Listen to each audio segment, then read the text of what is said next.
We'll wait for 1 more minute and we will start right away. Thank you. Thank you for joining us. Thank you for your patience.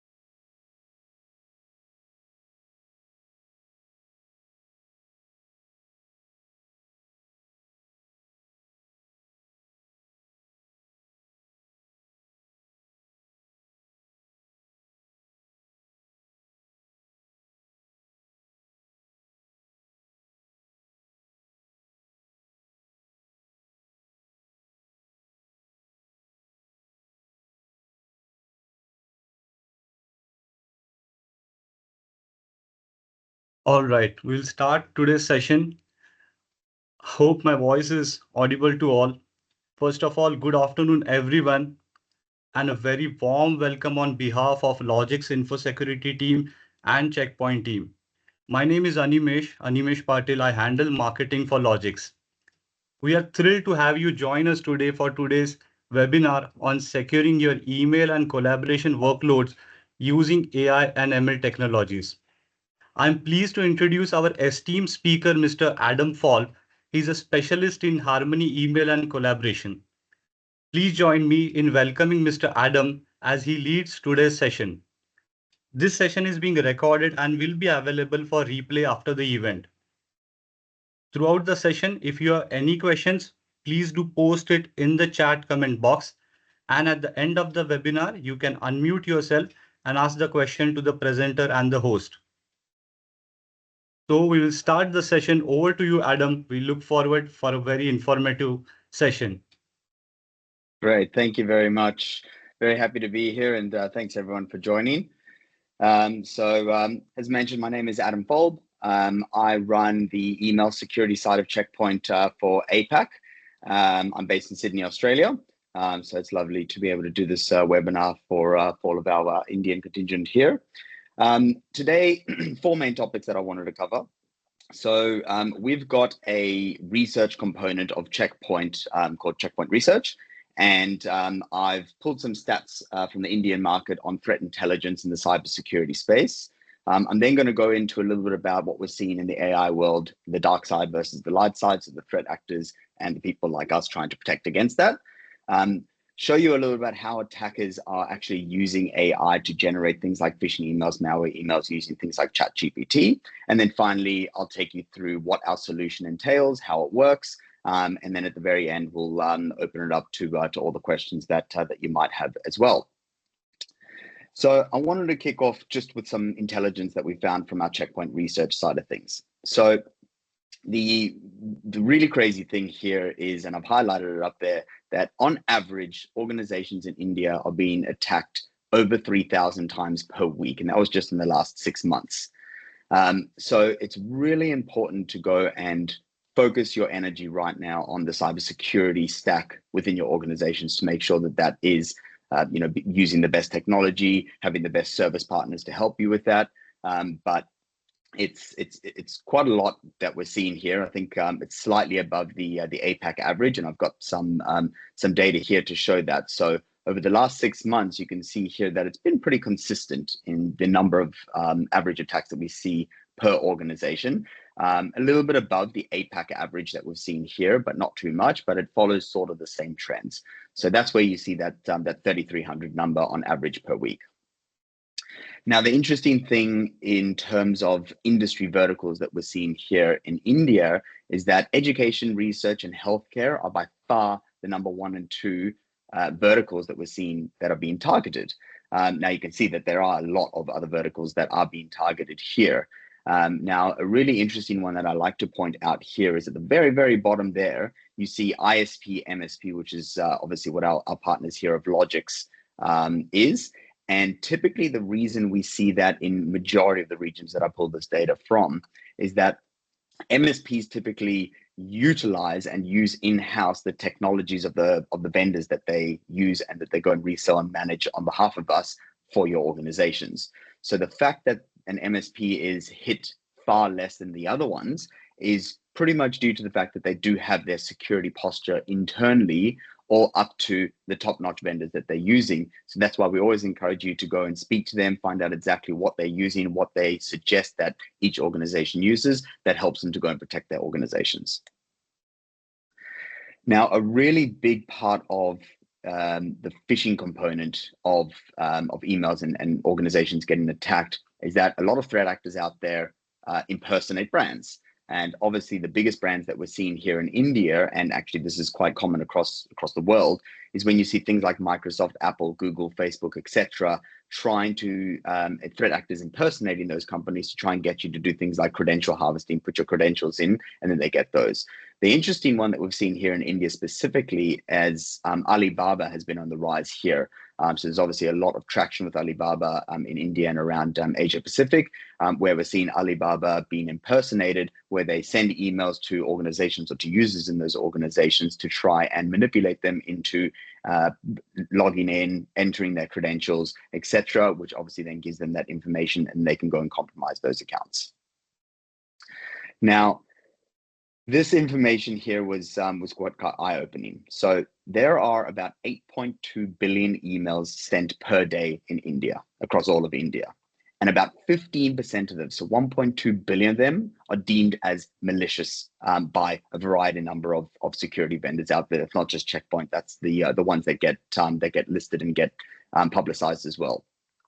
Now, more than 2/3 of all malicious files are actually distributed by email. And that's why we work so hard to make sure that each organization out there, our partners like Logix, go and push the story that email is always the number one thing that you need to go and protect against when you are putting through a security stack in your organizations. Email should be number one. The majority of phishing, malware, files, anything like that a threat actor comes and starts with email. So that is why we are talking today about obviously an email security solution and how we deal with all those threat actors.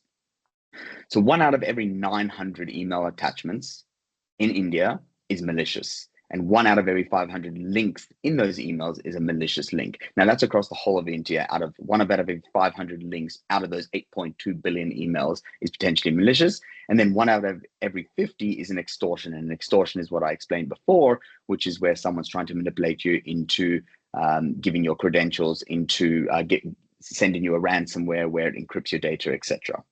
So that brings me into what we're seeing with the ransomware side of things and what extortion looks like. So back in the day, this is sort of 2013 over to 2017, I used to work for a backup and disaster recovery. And when we used to talk about ransomware, we used to talk about classic extortion, which is you've clicked on a link, we've now encrypted your information, and you need to pay us cryptocurrency, whatever it might be, in order to release it. Since then, we've found things called double and triple extortion. Double extortion is that we've encrypted your information. Not only are we not going to release it if you don't pay us, but we're actually going to publish it on the public market so people can actually look at your information. Then we go one step further into triple extortion, which is we've stolen your data from a supplier you've been using, and that's how we've gotten your data. So that now shows that a supplier that has been compromised has gotten all of their information. They've now targeted all of their customers, and that could have been any of your organizations. And they say, well, we've gotten your data not because we've gone and manipulated someone in your organization, but we've manipulated someone in the trail of vendor, distributor, supplier, whatever it might be. So it's really important that we not only are just educating ourselves on don't click on these links, report phishing emails, etc., but having a proper security solution in place to go and protect against that. So when we get into the world of AI, we've obviously got the light side and the dark side. And the dark side is the threat actors out there, and the light side are the security vendors out there like Checkpoint that are trying to protect against that. Now, the really important thing about this is that because there's this dual nature of AI and because we're seeing such a huge rise in threat actors using AI to try and manipulate organizations, to try and get into organizations to go and get their data or whatever they're trying to achieve, that when you look at security stacks, when you look at security vendors, you are looking at those that are also using AI to protect against that, because typically with AI being used to go and be manipulative and to be malicious, you need something that is equivalent to go and protect against it. So here I've got a few examples of what we're seeing. So some of you have probably seen many of these sort of emails before: phishing emails, credential harvesting emails, extortion emails, brand impersonation emails, all of those that are trying to manipulate someone in the organization to click on a link to go and enter their credentials into a website, which then the threat actor can then compromise that account. And the way that we're seeing this, the rise of these is so great right now. And the fact that a lot of threat actors are using AI to go and achieve these means that there's not usually just a human being sitting there trying to send out these emails. They're now using AI to go and maximize and scale the ability to go out to the mass market. So how are we protecting against specifically phishing emails? So the one thing that, this is a real life example of a proof of concept customer that we did. So I've obviously blanked out some of the things in there for confidentiality purposes. But because we work with Microsoft, and we're one of the very few vendors that work very well with Microsoft Defender, we actually still allow Microsoft Defender to be that first point of call, that first security gate when an email enters into the organization.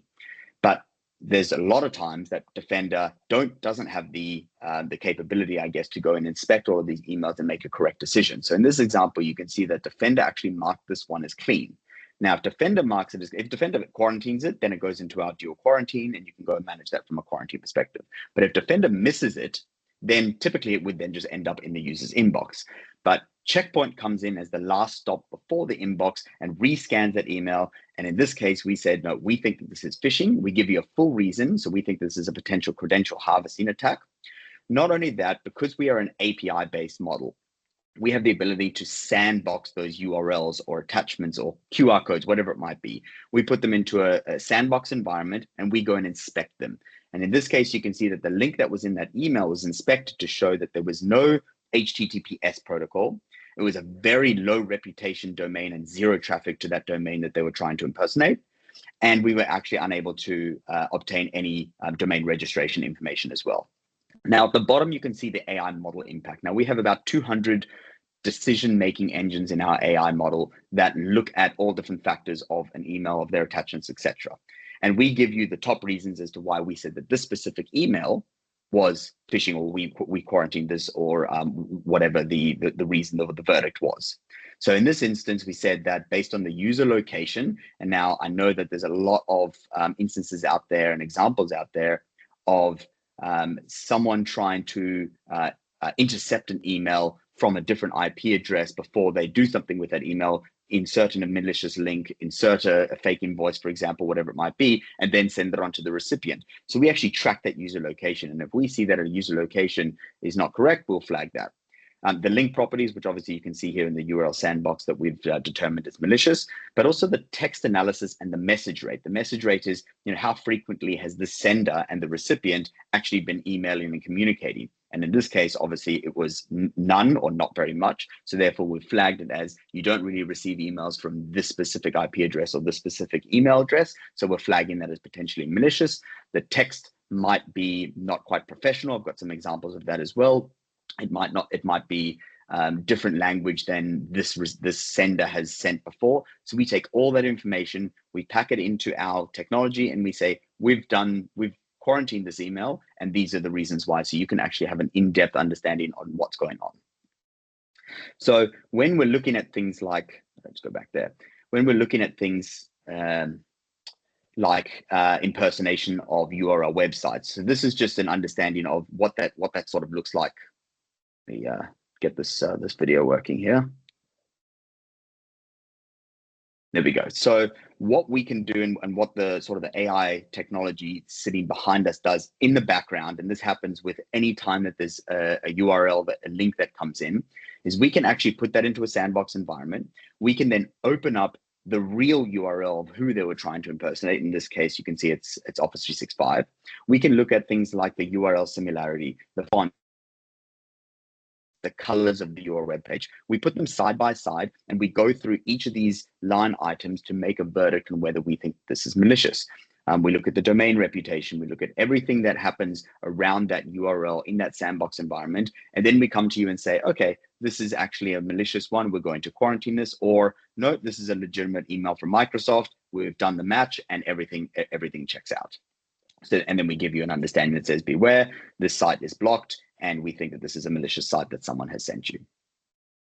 So when you're looking at the other side of it, so phishing is obviously the number one. We've also got malware, and malware is obviously attachments, fake invoices, things that people are trying to get you to download or click on to then go and impact your systems, your computers, and get into the organization that way.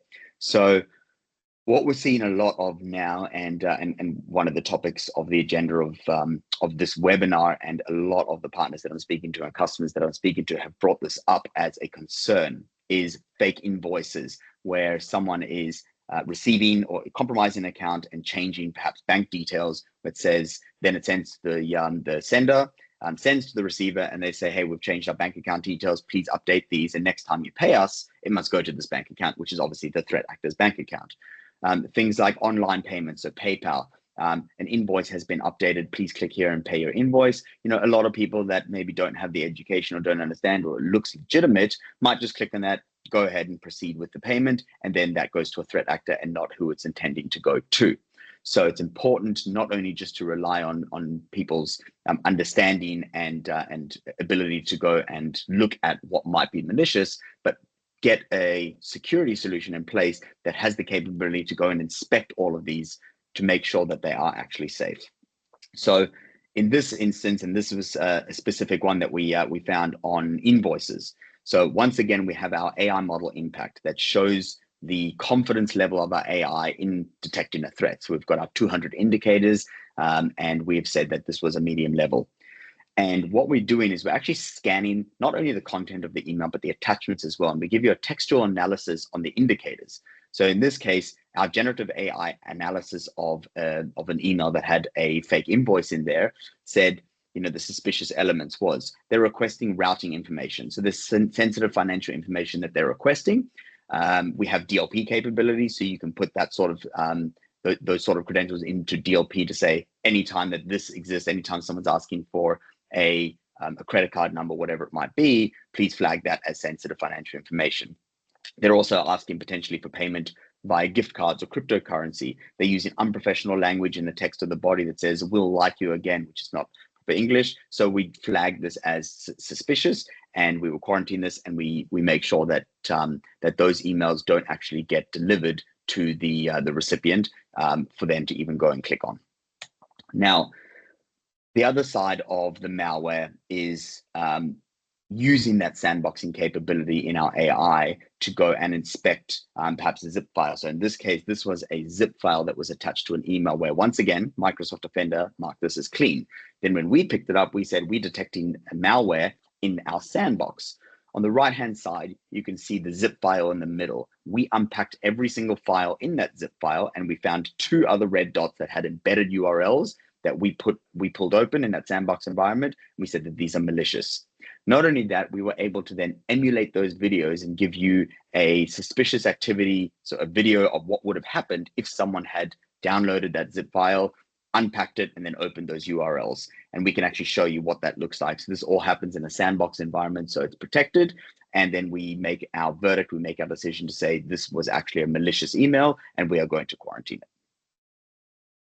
So one of the really cool things that we've got is something called content disarm and reconstruction for our documents. So what happens when someone sends, in this example, it's a resume in a Word document, we inspect that document. Now, if that document is clean and fine, great, we push it on and it's clean and it's marked as .cleaned. If that document has any malicious activity, so malicious URLs in there, QR codes, whatever it might be, we actually look at that, we extract all of those potential malicious threats, we reconstruct it into a new document, and we still send it through. So no longer is the case of, oh, we think this is a malicious attachment and we're just going to quarantine it, and then that recipient never knows that they were about to receive that email. We actually still pass that email on with the intended document, but we've completely removed any of the malicious activity in the background, and we've posted it as an attachment for them that's marked as .cleaned by Checkpoint, so they know that this is a clean file as well. So that all happens in the background within seconds of an email entering into the M365 domain. So Phishing, malware, obviously that's been around for a long time. We need to make sure that we're protected against that. The newer flavor of what was seen as being the most successful way of threat actors getting into organizations is business email compromise.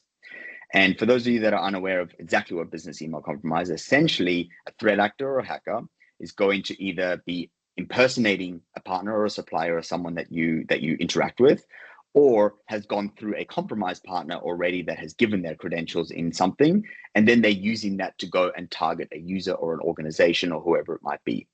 Then that targeted user becomes the new compromised partner, and then they start sending emails to their suppliers and their customers and their internal colleagues with fake invoices and more compromised account links and extortion ransomware emails. But because it's coming from a targeted user that has been compromised, those next recipients, they don't get flagged that this might be a potential phishing attack or a potential threat actor, because it's from a trusted sender, it's from a trusted source of that person, and that person had no idea that their account was even compromised.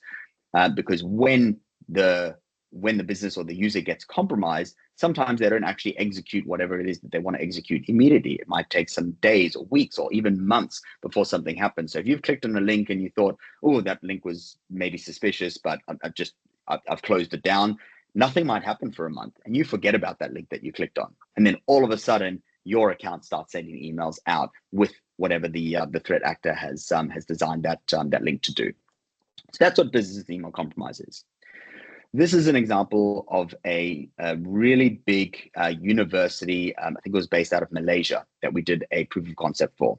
And when we did this, when we put them into Checkpoint, we monitored the activity of their accounts, and we found that there were 51 already compromised accounts in this university, and we blocked 16 of them. Now, how did we do this? There were a few different factors that we did this. So firstly, the most important one and the easiest one for us to track first and foremost is the login events, which you can see on the map there. So what that looks like is, if there was an email sent from someone in India and it was intended to me in Australia, we track that IP of that, the flow of that email. And if it gets intercepted in somewhere like Korea or somewhere like Thailand or whatever it might be, and then it gets pushed through to Australia, well, we look at that and we say, well, that happened within a few minutes, and it's impossible for a human being's IP to travel from India to Southeast Asia down into Australia. So we're going to flag that as potentially malicious, and then we're going to go look at the other indicators of why we might quarantine that email. Some other login events are, if an account gets compromised, often what threat actors do is they push a forward all or a reply all to everyone in their account list to say, forward it to this email address, and then they can see all those emails. Whenever they do something like that, a login event is created. Whenever they do an account reset password, a login event is created. So it's not just the sending of emails and getting intercepted, but anything that someone does within their M365 tenancy gets flagged and logged as a login event, and we can go and look at that to see if there's any malicious rerouting or geographic incidents that happen. So what did we do? We automatically blocked 16 of those accounts because we saw that they were heavily compromised and they were sending out emails. We show you exactly which of those email addresses were being sent to and which ones were compromised, and we give you that entire list of the compromised accounts. We can automatically block them. We can automatically reset their passwords, and therefore we can make sure that no further intended harm comes to that organization through our solution. So this was a really interesting one that we came across. So out there, obviously, ChatGPT, the use of ChatGPT is getting used in all different facets of organizations and business in the world for different sort of activities. And obviously, it's getting picked up by threat actors that are trying to go and develop ways in which maybe they're not smart enough to go and develop, code and text and scripts to go and deliver malicious emails, malicious files, whatever it might be. So they use ChatGPT to do so. So we use this as an example to show you how easy it is for someone that has no development experience, no understanding of how the back end works, but to go and use ChatGPT to deliver this work for you. So we asked ChatGPT to write us a phishing email. And we wanted that phishing email to come from a fictional web hosting server called Host4You to make it believable and manipulate someone into clicking links or downloading some information. So when we asked it to do that, we asked it to insert a link to a fake login page, obviously credential harvesting. That's where he said it. And at the bottom, because ChatGPT does have certain policies and content policies in place, they've actually flagged this and says, hey, we're not allowed to do a fake login page because we believe it violates our content policy. So we rerouted that. We said, okay, let's please replace that link prompt in the email with just some text that says, please download and view the information in the attached Excel file. And there's the email. So ChatGPT said, okay, well, that no longer violates my content policy. I'm going to write that email for you. So what did we do? We then said to ChatGPT, please execute a reverse shell script on a Windows machine to connect to our IP address, which then allows the attacker to listen in to the listening port of the victim that downloaded that Excel file. And there's the script that ChatGPT wrote for us. Now, a lot of solutions out there have sandboxing capability. So we tried to ask it to bypass sandboxing, write us a script to make sure that when they download that, it bypasses any sandboxing, so it actually gets delivered to them, and they wrote that us for us. So that is just showing you how easy it is for someone to just write some prompts and try and figure out a way for ChatGPT and using AI to go and write scripts and go and get things that they want to be able to achieve without actually having to know how to do it themselves. So then we went to ChatGPT and we said, have you created any phishing emails before? We wanted to go and check their content policy violations. And it says, no, I've never created a phishing email before. We're not allowed to, etc., etc. We wanted to make sure. We did the confirmation. Have you never done one coming from a web hoster? We gave it exactly the information on what it just gave us. And once again, it says it has not. So not only has a threat actor used AI to go and deliver this phishing email, but it's tricked ChatGPT into thinking that it actually didn't do that. So that's what I really wanted to highlight as just how easy it is for someone. And that's why it's so important to make sure that your organizations are being protected by AI-based security solutions like Checkpoint. So now I'm going to move into how we do things and how we're special and how we use our technology, what our architecture looks like, etc. So how do we help protect against all of these that I've just mentioned? So first, the important thing to know, and I mentioned it before, is that email is still by far the #1 threat vector in a security violation within an organization. So 93% of attacks still start with email. Nearly half of all the malicious downloads come from a collaboration suite. So that's why now more important, as they mentioned before, that we do email and we do the collaboration suite. So you look at your Teams, your OneDrive, your SharePoint, any files that get dropped in there that are potentially malicious, nearly half of the malicious downloads that we see are coming from those collaboration suite. Now, in the beginning, when we had on-premise Exchange servers, we had gateways. And they did a fantastic job. You rerouted your MX records to look at the gateway. The gateway did its job and cleaned whatever it needed to, and then it delivered the email to the Exchange server, which then pushed it out to the intended recipient. But then we moved to M365 or Google Suite. We moved to the cloud. But we didn't change our security. We thought, well, the gateway was so fantastic that we're just going to now plug it into the Azure directory. We're going to plug it into the Google directory, and we're just going to leave our gateway there. Now, some issues that we have with the legacy gateways is that, first off, it now disables your native security. So if you have Microsoft, you've got Defender, you've got Business Premium, you've got E3 or E5 licenses, and you're paying a lot of money to have Defender in there, a gateway disables that because you can't have those running simultaneously. So you still change your MX records, they point at the gateway, and you have an on-premise infrastructure architecture dealing with cloud architecture. Now, what we saw is that there were a lot of missed phishing emails and malware emails. There was limited internal or very, very limited ability to go and look at internal or outbound protection. So it was just looking at all the flow of the inbound emails, but not looking at business email compromise where someone is now sending a compromised email to their colleagues or outbound to their suppliers. It's just looking at the internal. So what happened? We moved into about 2018, 2019, API-based solutions are introduced. And what an API-based solution was the ability to go and API into M365. However, what the issue with that is that it's a post-delivery tool. So it happens after the fact. An email has to get delivered into the inbox before it's scanned and extracted if it's deemed as malicious. So what happened then was it's only looking at the detection and the remediation of emails. It's not looking at the prevention of emails like a gateway can do. So a gateway can only prevent them. It can't detect and remediate after the fact. And an API can only detect and remediate after the fact, but it can't prevent before it hits the inbox. So the solution was, well, let's go and put both in there. And then now you're having to manage two different solutions. You're having to look at where this email might have been compromised, etc. And if it ends up in the inbox and before it's scanned and removed, if a user's sitting in front of their inbox and they click on that email, then it's too late. They've already clicked on the link. So this was our solution to that. So Avanan was the original organization, the original solution, which Checkpoint acquired about 3 years ago. And we were actually the very first API solution to ever come on the market. And Checkpoint, way back in, I think it was 2018 or 2019, looked at acquiring us back then. But because APIs cannot prevent, they can only detect and remediate, Checkpoint's ethos is that they're a prevention-first company. So they actually couldn't acquire us because the technology didn't match the company that Checkpoint is. So we went back to the drawing board, and our developers figured out a way, which is now a patented technology, to have the very first API-based solution be a prevention, a detection, and a remediation before it hits the inbox. So because we live inside of M365, we have the ability to hide from the attackers. We can't be bypassed as a gateway can.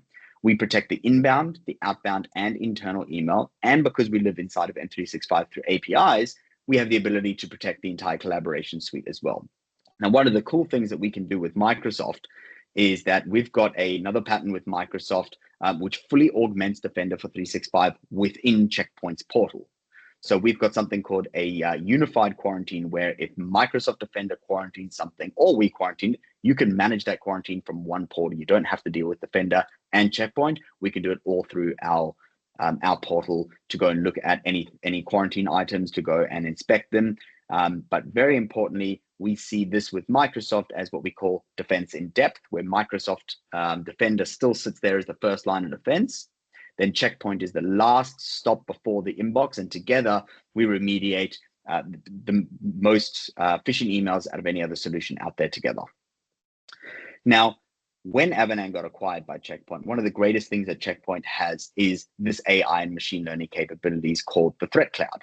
Now, for those of you that don't know Checkpoint started out in the mid-90s as a firewall company. It was one of the very first firewall companies, and we've branched out into endpoint protection, firewall, cloud guards. There's a whole different security suite that we have.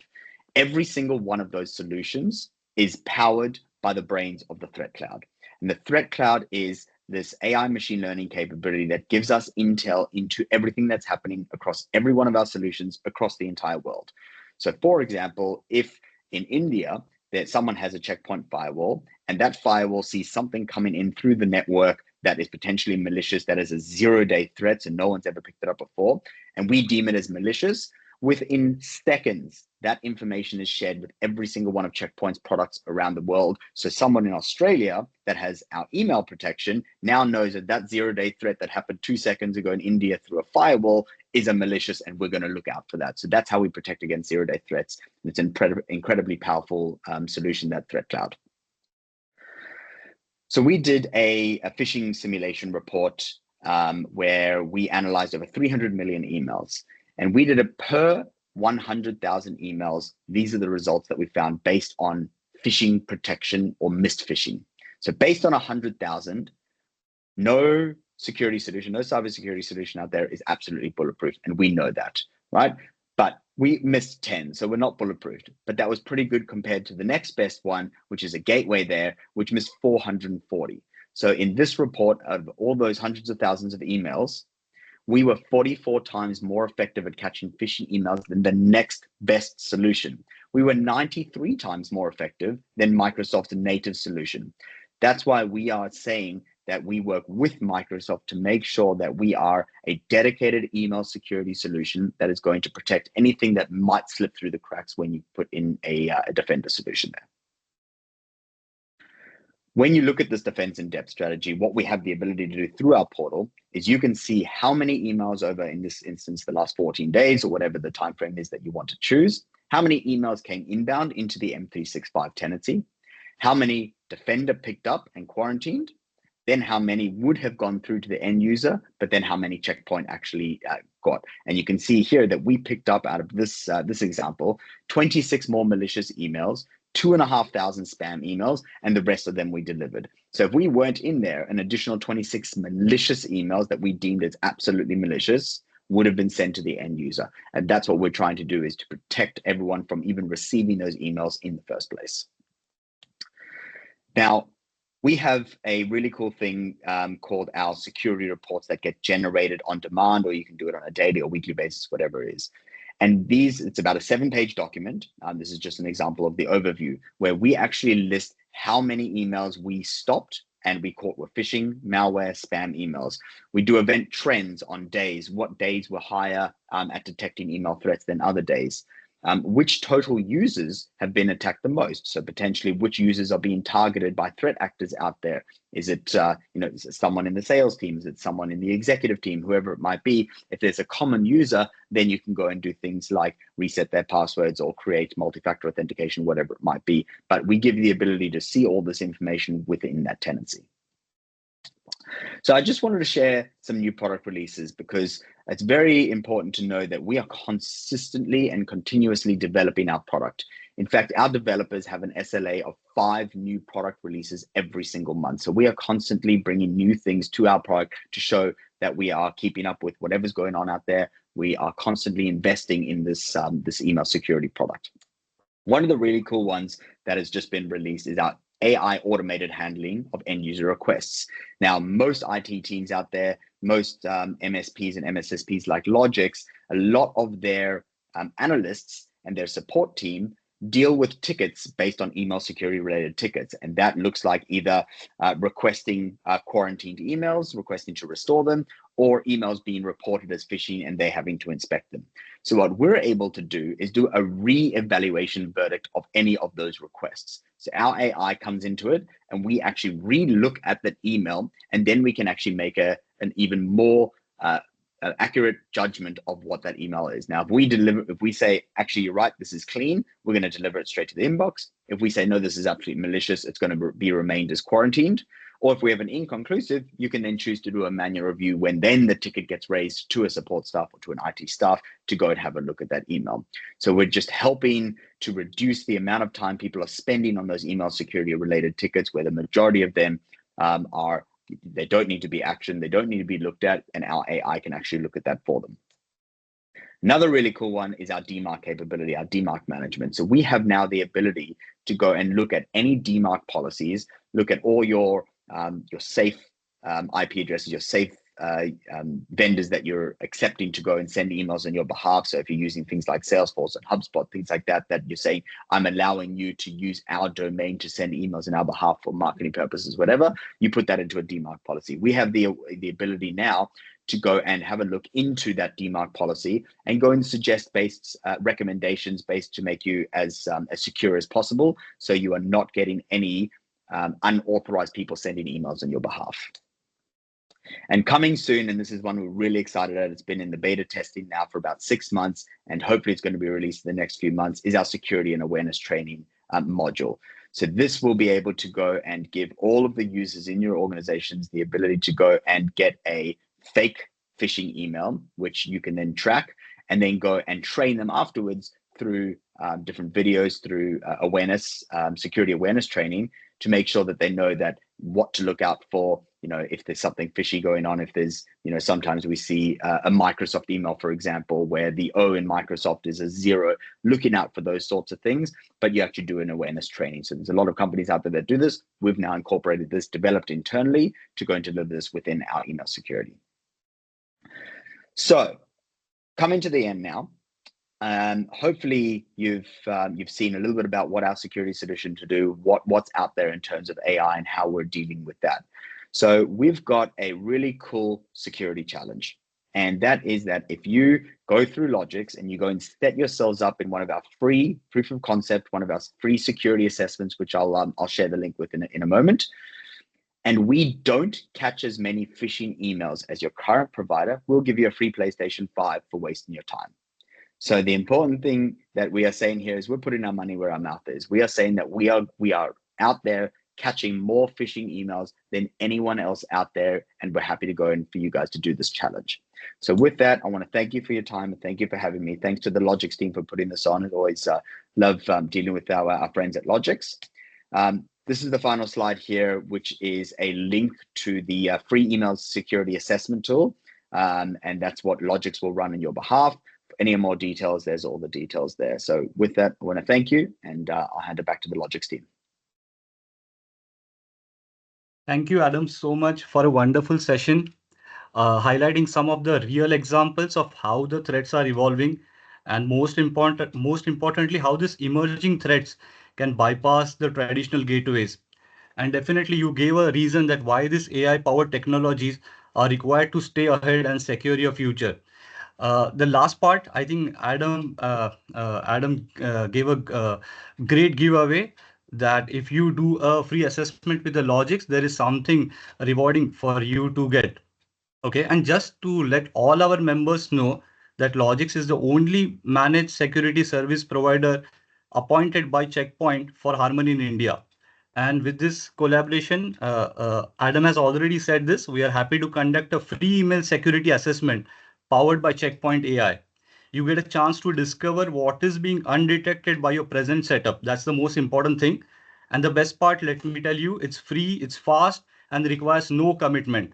So I'll share the link in the comment box. You definitely give a try. And what we can do is that now you can unmute yourself and go ahead for any questions that you have.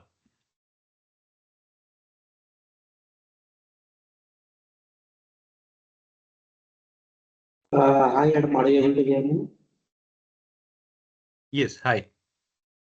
Yes. What is the percentage of emails can have a false positive? And Yeah. so that's a question about false positives, right? Yes, yes. So to start off with, we pride ourselves on having as few false positives as possible, but there's always some false positives. There's always some things that we pick up. Obviously, we want to rather stop certain activity rather than let it through. But because we have a machine learning capability in the background, there's two important things here. The first one is that when you set up this assessment, when you set up this your account within Checkpoint first, you don't start from day zero when you set it up. We actually do a 13-month metadata scan back 13 months. We look at all the email history. So when you set us up originally, we actually have 13 months of data to go and learn from in how your users are actually interacting with different people, their send and receiver relationships, the text analysis, everything that I went through. We actually have 13 months of data. So using our machine learning, if we do get false positives and they are brought up and we say, no, this is actually a clean, we're going to release this from quarantine, we learn what those emails are. So the longer that you have us in place, the less false positives that you end up getting. Did I answer your question?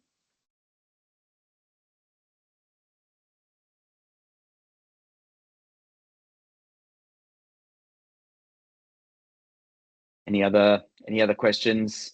I've also got one of my security engineers on here as well, Vin, with us. So if anyone does have any technical questions that they want to throw at us, we've got myself and Vin to help out. Just wanted to check one thing, Adam, with you. Sure. Am I audible? Yes. See, I have come across certain emails. Those emails will showcase in the display name the CEO name or CFO name, and the email will be a genuine Gmail. Let's say abc@gmail.com, abc2024@gmail.com. It's a normal Gmail. I cannot block the whole Gmail domain. The display name is CEO CFO, and it doesn't have any suspicious link. It doesn't have any attachment that malicious. It just simple has some text and a mobile number. They contact me on this personal number. I need to discuss something. Now user may fall. Basic user immediately he got mail from CEO. He will say I want to surprise to my staff. Just go on Amazon. Just find out some this gift voucher. Buy for me. Or now the user is vulnerable. He may say I want to discuss something. He may send some links. Come to meeting. Then share this screen. Means user is vulnerable now. How we can avoid this kind of mail? How your system will behave for such emails? Yeah, that's a good question. Yeah, Vin, you want to take that one? Yeah, absolutely. This is a very common threat vector that we're seeing across not only just APAC, across anyone who uses email, right? It's emails that don't have bad attachments or links like you mentioned before. And then it falls into what I'm called business email compromise. Now, there's a few things here. First of all, it's from a CEO or a C-level, right? That's one thing that Checkpoint does very well is as part of the 30-month scan, we can actually look at how everyone's emailing each other and picking up similar display names because people might have legitimate reasons to actually send through to their own Gmail. So we already identify which ones those are. Secondly, we also go through your Azure AD.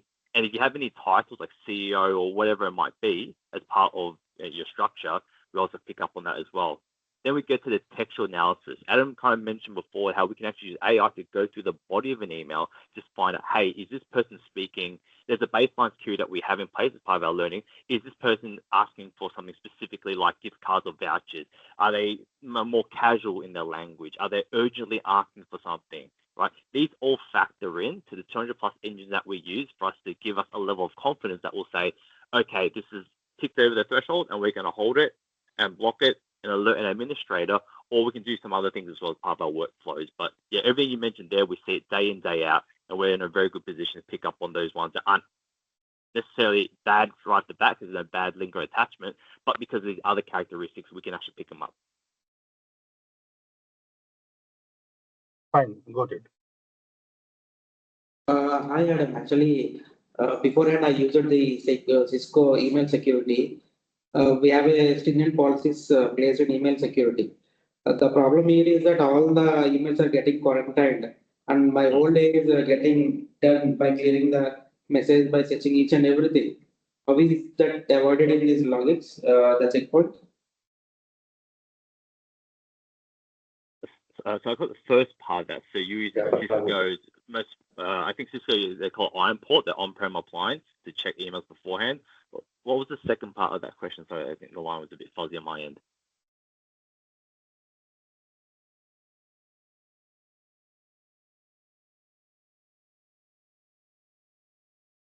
Yeah, so could you repeat the question for us, please?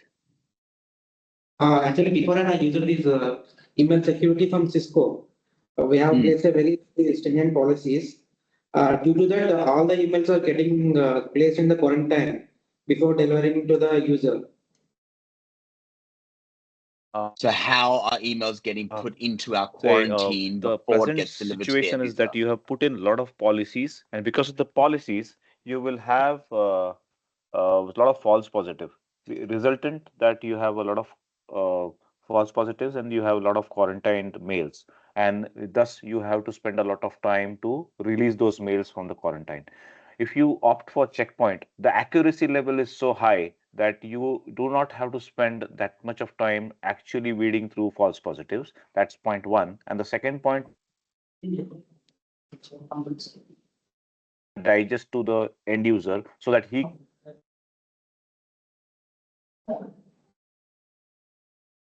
can release any false positive, if any, and that can be that will save your time as well as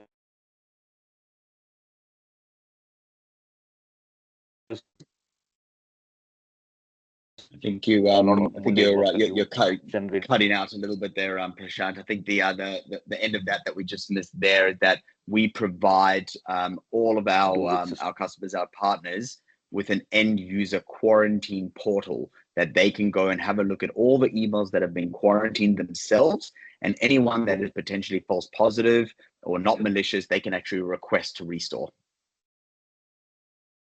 Understood. Thank you. Great, thank you. Kundan, you got your hand up there? Can we take one more question in the chat? There is one question from Nirav. Hello, Kundan this side.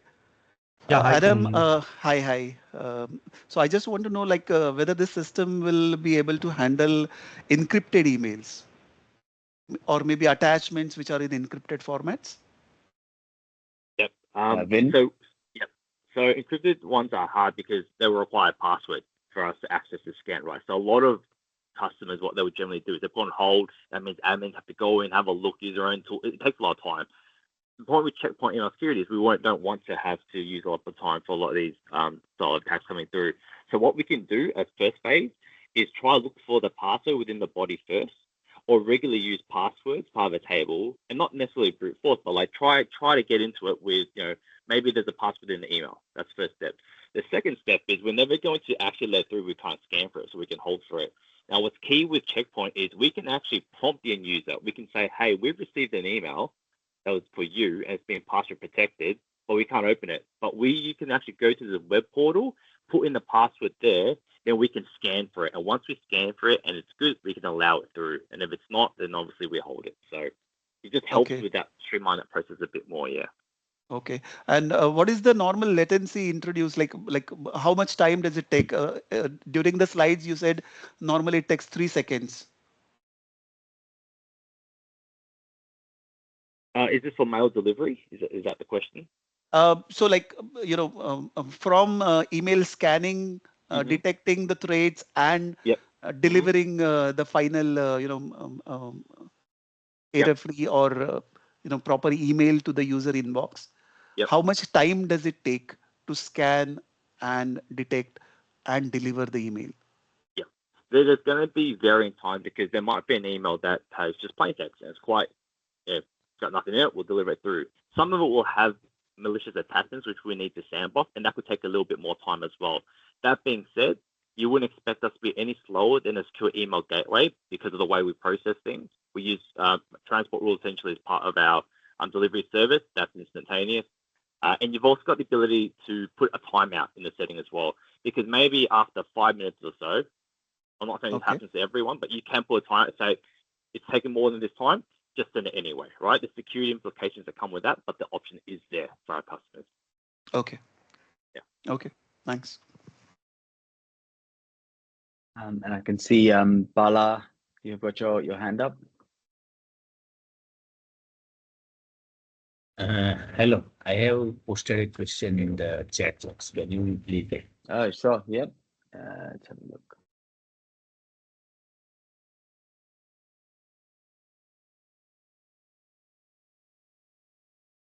Hello, Mr. Adam. Yeah. Sorry, 1 second. We're just looking at the question in the chat here.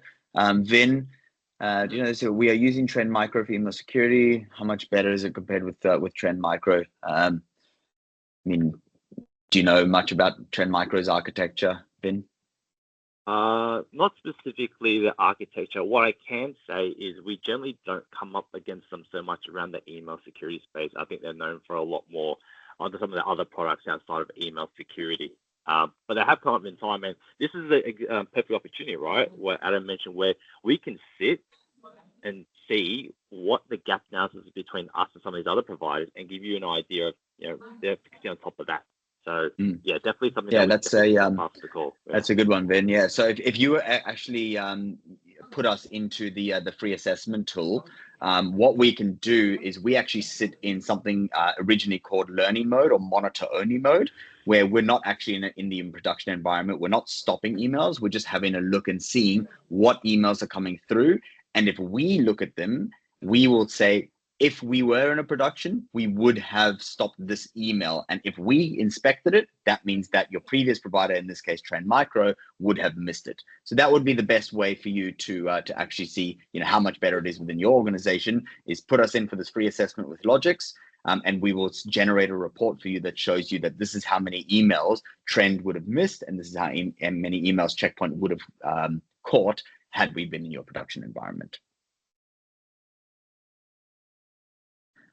We sort of covered the next one was the Cisco email security question. We sort of covered that as well, because the Cisco one is their iron port, which is a gateway. So not specifically with Cisco, but all gateways out there follow the same protocols, which is they can't detect and remediate after the fact. And they just do a prevention job before. They do miss phishing emails because of the complexity of some emails within the AI space that we cover, but they do fall into that gateway. So when I mentioned the whole gateway architecture, they fall into that. Bitdefender endpoint, yeah, I mean, but there's nothing that that doesn't work with on the endpoint side of things, because we catch emails from the M365 Azure server level. So we make sure that we catch those emails before, and then Bitdefender is an endpoint protection. So if anything were to come through, then Bitpoint would come on, but we don't impact each other at all. Sorry, Bala, I think you had your hand raised before and we didn't get you. If you wanted to jump on now. Okay, Adam. Nice lesson to us. I have clarifications. I need some clarifications. Display spoofing, because I'm getting recently a few mails, name called our CEO or CEO HR department like that, but domain names is something different. So we found suspicious that mail. We blocked the IP address and domain name, everything. So how to restrict this kind of emails? Vin?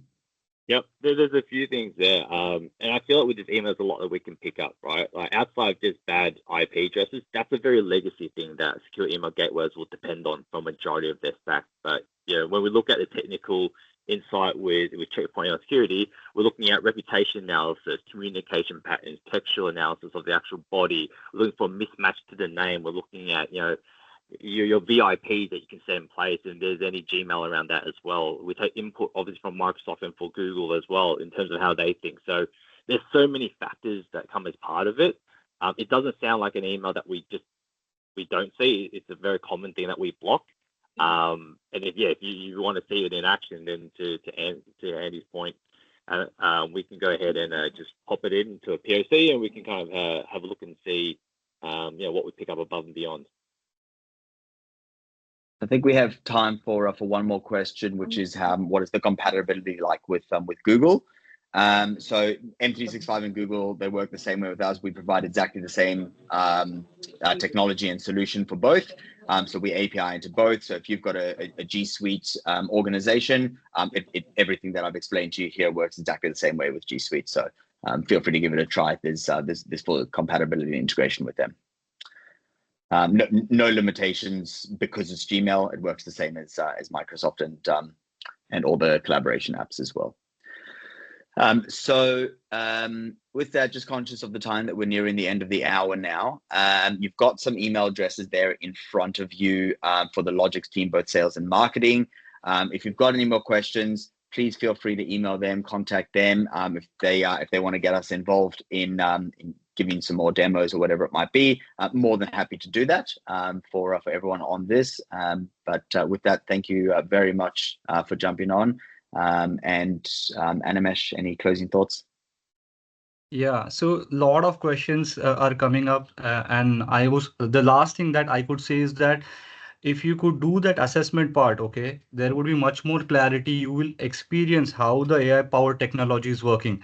That will definitely give you a much more clarity and understanding of what is getting missed by your present system. Okay, on that note, again, I would like to thank Adam and Vin for the presentation and for answering all the queries.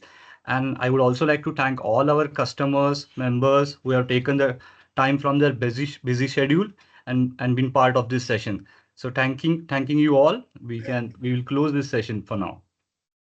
Great. Thank you. Thanks, everyone. Thank you all. Thanks, everyone.